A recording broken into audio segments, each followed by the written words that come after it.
Magandang buhay mga mi! Panibagong araw na naman. Another blessing from above. Mga mi, makakaranas na naman tayo ng sobrang lamig today.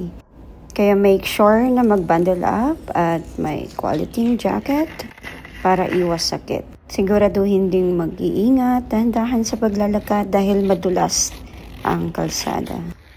Ang pamumuhay sa Canada ay hindi po madali, lalong-lalo na sa mga baguhang katulad ko na nag-a-adjust pa sa taas ng cost of living at hindi pa stable sa trabaho. Kaya laban Japan lang tayo mga mi.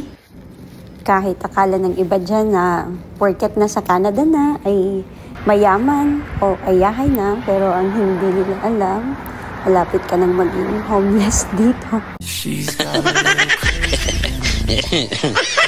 Sa mga newcomers dito sa Regina, download nyo lang yung apps na yan, Transit. Yan yung magsisilbing guide nyo kung saan man kayo papunta. Type nyo lang yung address and then malalaman nyo kung anong bus number ang sasakyan nyo. Yun lamang po. Thank you for watching.